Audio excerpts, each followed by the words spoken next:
everyone. My name is Daniel Felt. I am the host of the Home Service Pro podcast. Today, I'm very excited to have a guest on with us, Brandon Fox. He's got some formal naval experience. Super excited to hear about that. And he is the owner of Red Fox Handyman Services out of Columbus, Georgia. Brandon, welcome to the podcast. Yeah, hey, thank you so much for having me on board. This whole podcast thing a little bit new to me, but definitely excited to be here. For sure. Well, I think compared to your naval experience, this should be pretty simple. So I think everyone wants to know, myself included. Tell us about before you got into the handyman journey. Tell us about your military experience. Yeah, so I joined right out of high school, and I heard he had an uncle doing the job. So I was a Navy SWCC, SWCC. That stands for Naval Special Warfare Combatant Craft Crewman. If you ever seen the movie Act of Valor, basically all the boat scenes in that movie is what we did, or what I did. SEALs and SWCCs would work hand in hand with each other. Training is pretty much in the same exact location. Running on that beach, swimming in the ocean, obstacle course, whole 9 yards. So if you picture BUDS, that's pretty close to similar training, but definitely different job. So, SEALs are more land warfare, we're more on boats. So it's kind of where the difference lies there. Yeah. Awesome. So how long were you in the military? How long did you serve? So I did 8 years active duty and then 6 in the reserves. And I just actually finally got out this last November. Okay. Sounds good. Well, thank you for your service on behalf of everyone listening. So greatly. Well, thank you for your tax dollars, because I know personally I used a lot of it. Yeah. A lot. Yeah, I can imagine. Well, that's good. I'm glad someone's enjoying them. Sounds good, Brandon. So tell me about the transition from active duty into you're married, you have a few kids, and how long have you been running your handyman services? Tell us that journey.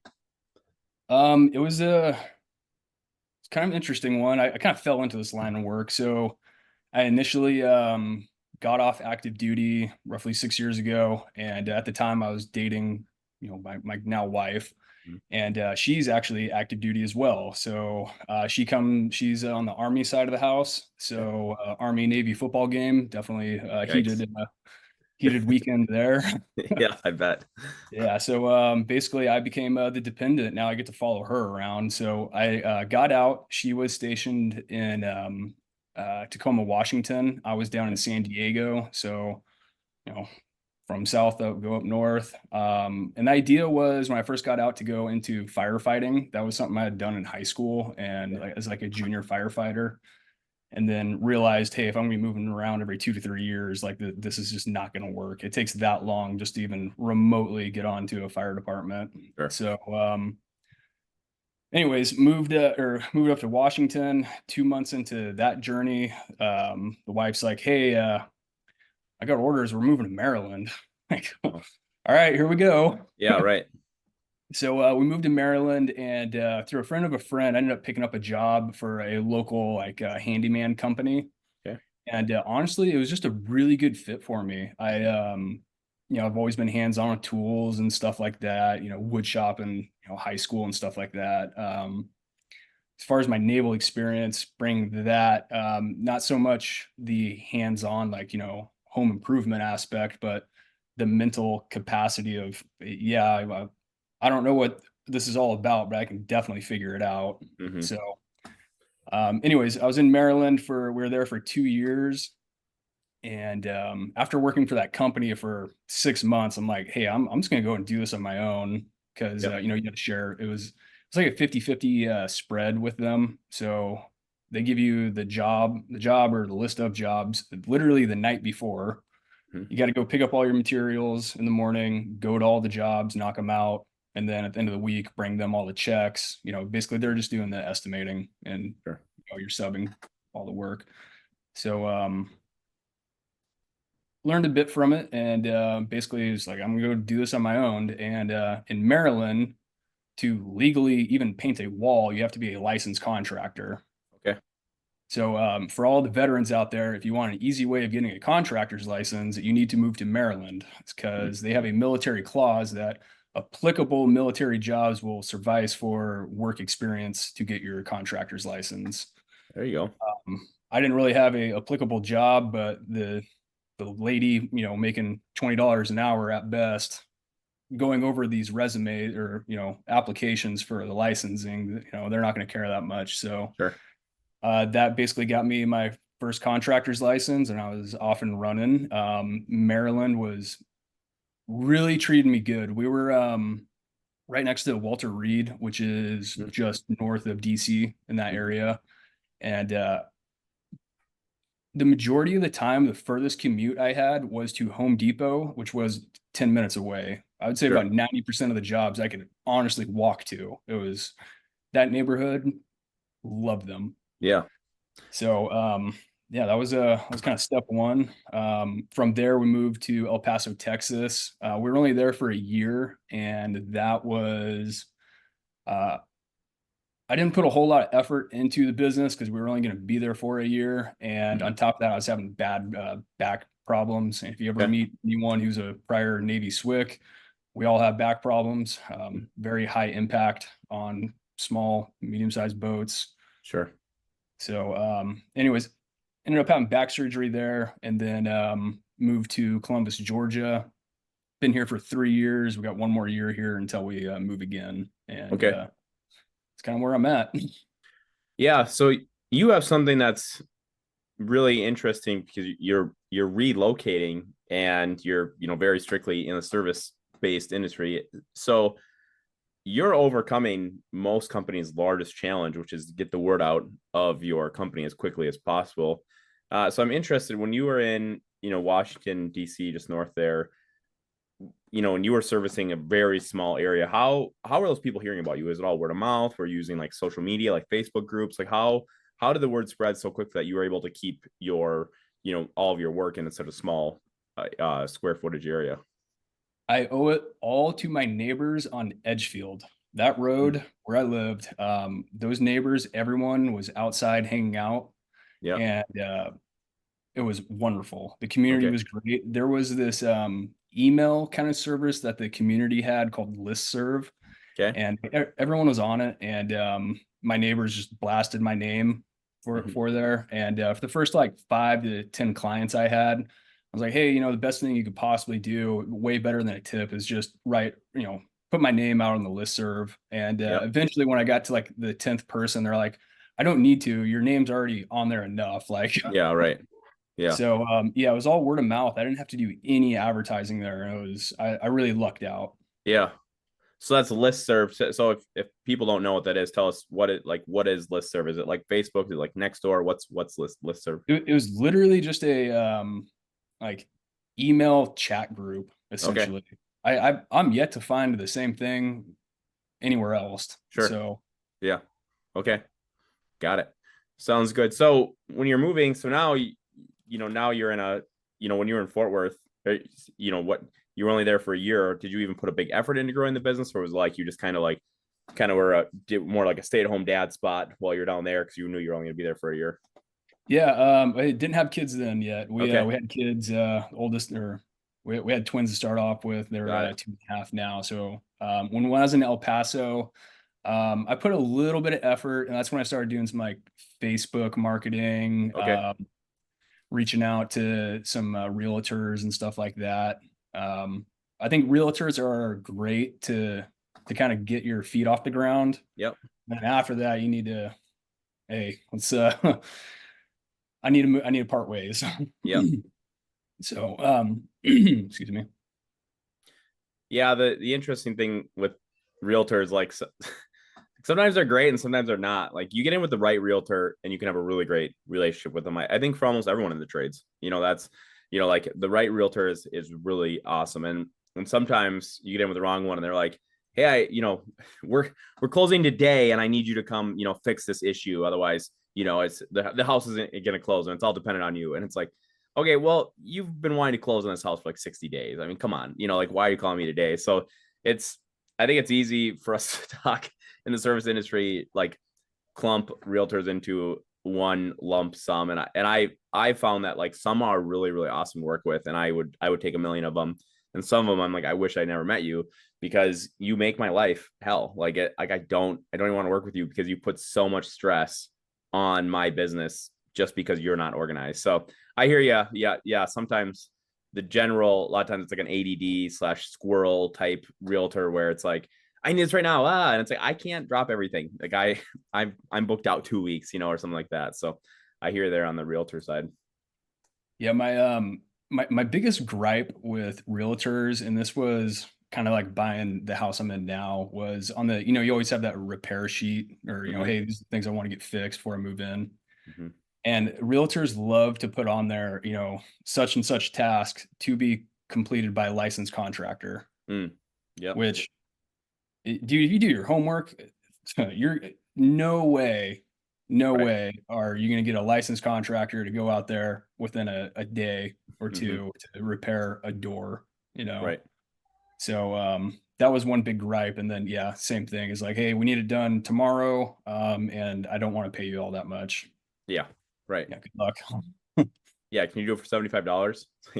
Nah, that's a no for Not at me. all. Yeah, for sure.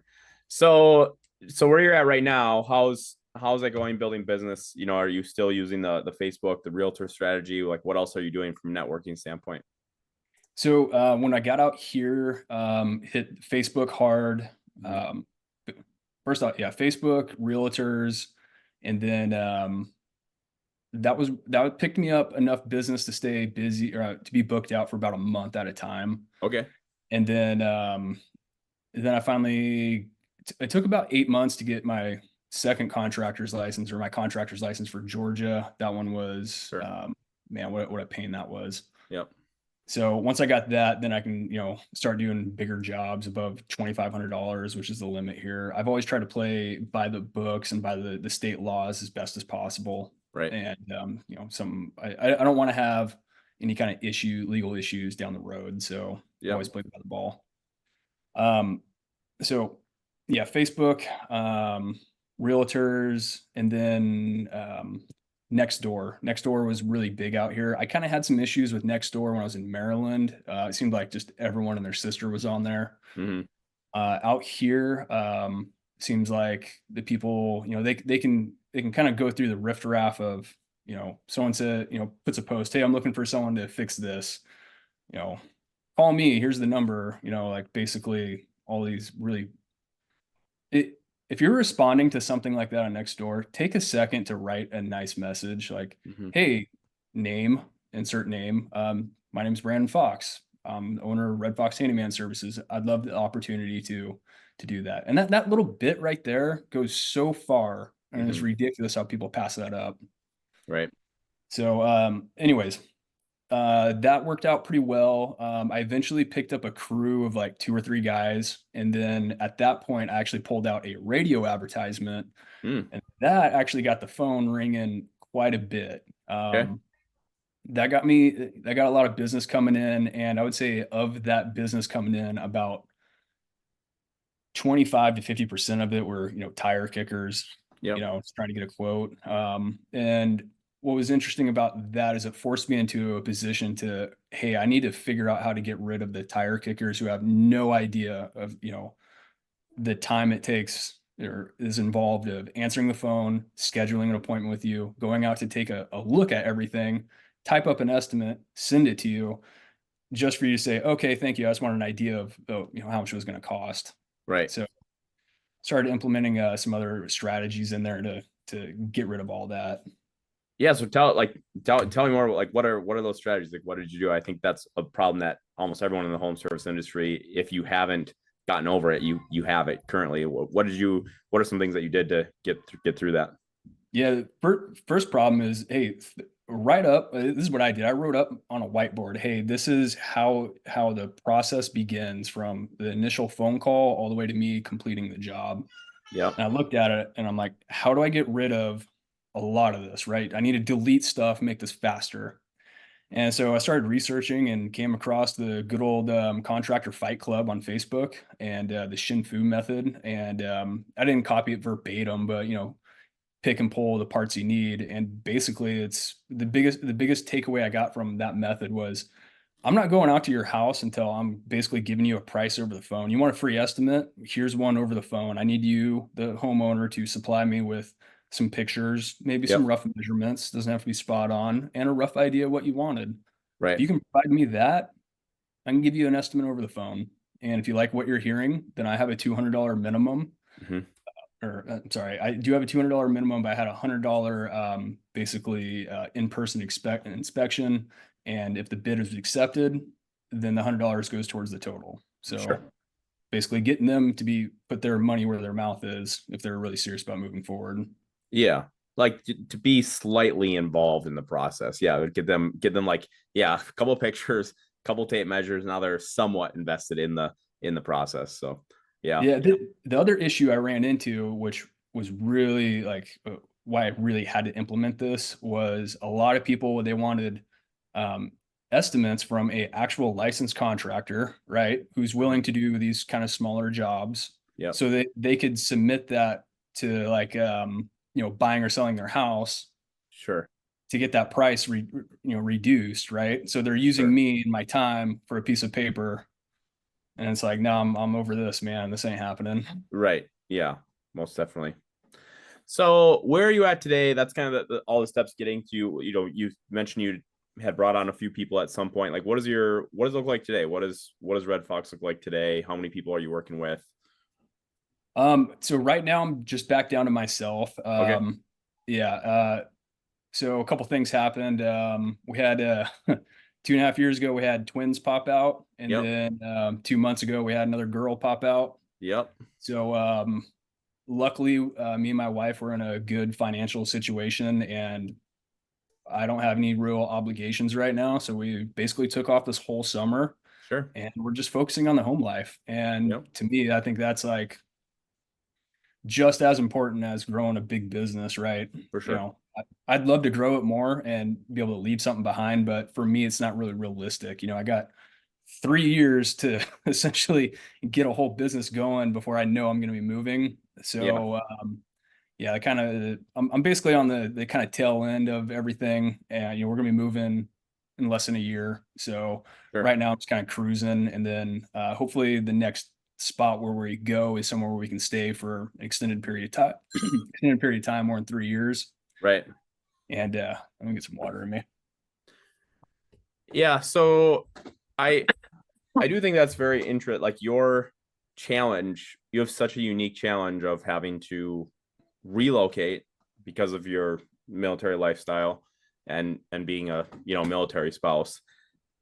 Like it's such a unique challenge. I don't think most people would have like the stamina to keep doing that. Like you're basically restarting a business all the time. And I honestly I don't know if I've talked to too many people that would be willing to keep doing that. Like it's like that challenge of like rebuilding a brand in a new geographical location is, I have to imagine, exhausting. Like, yeah. So, we had talked a little bit about your military experience helping you in your business, and there's like, the discipline of that, but like the endurance to keep doing this over and over and over. I mean, like, yeah, I'm building something right now, and it's for super short term. Like, I know I'm gonna be in a new spot, so yeah, kudos to you to like have the mental stamina to just keep on pushing through that and getting a new, your and I would imagine it helps, like we sell licenses for our company, and so like helps that we have like the proven systems and process to restart this in a new location, but it still takes work.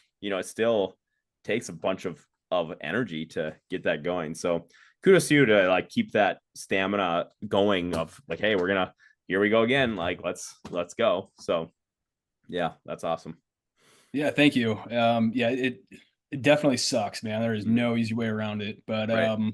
it's just kind of nature of the beast. I knew this was going to be my lifestyle going Yep. into the marriage, so to Yep. speak. So I was on board. Oddly enough, in my military experience, typically if you join the military every 3-4 years, you're moving to a different command somewhere. Yep. Um, for me, I was fortunate enough because there's only 3 locations I could possibly go to: San Diego, Virginia Beach, or basically Mississippi. And Okay. I was in San Diego for 8 years, man. It was awesome. Yeah. I never had a PCS move at all. And as soon as I get out, now I'm doing it every 2 to 3 years, and I'm just like, Right. man, it sucks. Yeah. It's awesome. So right now, for the future, the next few years, you're planning, you're kind of taking it easy until basically until you find out where your next location is. Is that kind of the status of the company? Yeah, pretty much. What I plan on doing right now is there's another veteran-owned company locally here that Okay. I've been kind of partnering up with, and um, what they don't have is, obviously a license right now, because they have to Got it. work on a licensed contractor, me, Yep. which so letting them get the work experience working under me. But basically, what I'm going to kind of do before I move is hand all my clients over to them, kind of go work with them a little bit, make life a little bit easier on myself, Sure. and that's kind of the exit process right now. Yep. So Got it. Yeah. Well, that's awesome. yeah, I wish I had a bigger story to tell you, but yeah, right now I'm just kind of cruising on easy street. Yeah. Hey, you know what? That's all right.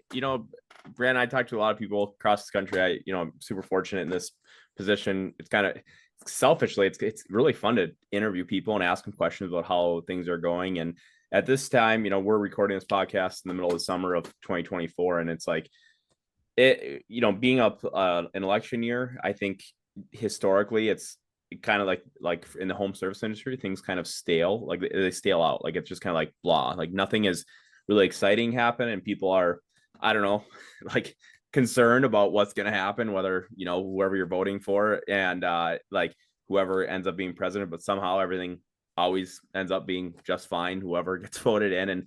And it's like tough to see sometimes. Like it's like you feel bad for some people because they really are legitimately struggling. Like they can't get past that next invisible ceiling in their business. So I think, for you, like how fortunate I would venture out to guess that because you have the stability with your wife's occupation, even though you guys are moving around, but like that financial stability, that probably allows you to be more successful.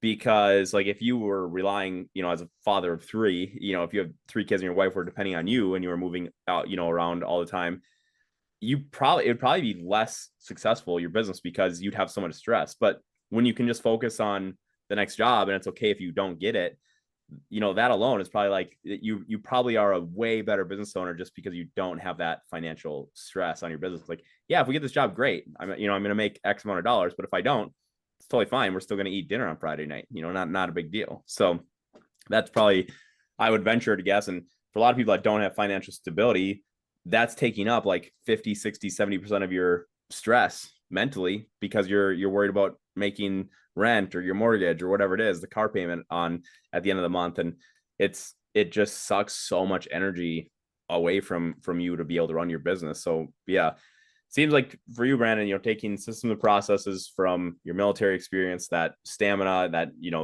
the stamina from the military, and putting that into practice, plus having some financial stability from your wife's job, seems like that's a lot of that has allowed you to just run a nice business that I'm sure there's stresses, but from the outside, it seems like you're having a pretty good time.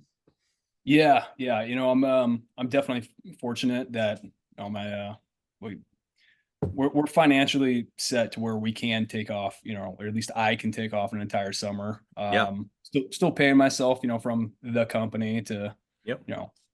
But yeah, it's I'm very blessed, and it's also given me kind of a unique situation, right? So I have the ability to try something a little bit different Mm-hmm. every time we move without the fear of it just totally going, upside down on me, right? Sure. So that's been, a unique situation for me. Yep. So it's, life is good and it's what you make of it. So it's where I'm Yeah. at. Yep. Yeah. Well said. Well, Brandon, as we wrap up here, the best way if people want to get in touch with you, get a hold of you. I know you guys have a Facebook page. Is there any other way for people to get a hold of you guys? Yeah, I wish I said, or I wish I could say I have a website, but the way I've looked at websites is, let's save that for when I'm finally in one spot for Yep. more than a couple of years, and to where I really want to invest some money and make a bigger impact, I guess. But Yep. yeah, just my Facebook, Red Fox Handyman Services. That's, best way to check out, what I'm doing. I will say this, coming from a special warfare community where it's preached on us, hey, social media is not for you, which Mhm. that was something pretty big. It's like, hey, we stayed off social media. I was never really big on it, on Yep. Facebook here and there, but never really Instagram or wherever, TikTok, you name it. Yeah. So that's something I'm slowly trying to wrap my head around and Mhm. change for the future, because I know that those are good marketing ways. Yep. So Yep. Yeah. that's it. We, for Cura Home, my day job, that has, I'm not a full-time podcast host, but we social media. I mean, we in like 2018, we decided like, hey, let's get serious about this, and we started just posting twice a day, every day, and followed a strategy of educating clients, showing showing testimonials, proving that we're the subject matter expert, giving people like actual information that they can learn from, like we're not trying to like just keep trade secrets. And it's done really well for us. Most days we do between $1,000 and $2,000 worth of work from that people that say they heard about us on Instagram or Facebook.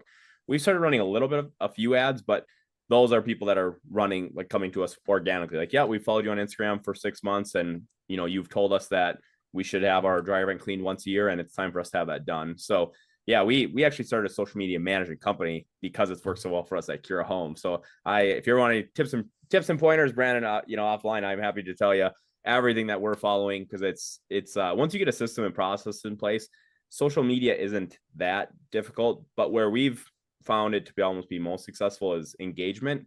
But then besides just engagement is engaging with like your potential referral partners. So, for you going in and like with these realtors, for example, if they're seeing Red Fox Handyman Service, if you like or comment every single one of their posts, you're going to be top of mind all the time when they're thinking about a general contractor or a handyman. So that's one thing that we've used. For us, HVAC companies are phenomenal referral partners. Well, there's 2,800 of them in the state of Minnesota.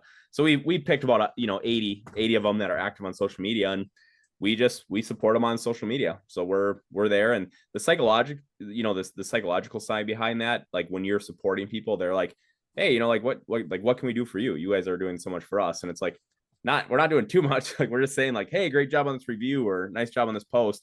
And it comes around, and that's been really beneficial for us and the clients that we're managing social media for. But yeah, but it takes time. I mean, for each account, we spend about an hour a day going through doing engagement, creating posts, and it's good. People, social media, the average American, unfortunately, shame on everyone, spending 2.5 hours a day. It's like 2 hours and 32 minutes a day on social media. So as a business, if you're wanting to grow, it's a really good spot to be, and affordable. I mean, right now for businesses, it's free to post. You can post for free, where if you want like a TV commercial, not free, you got to pay for every single one. So really nice avenue to grow your business. But yeah, so with that, Brandon, I appreciate you taking the time to jump on the podcast and tell us about your story. And kudos to you, man, for moving around the country and basically starting a new company every few years. That takes a lot and speaks a lot to your who you are as a person. So congratulations to that.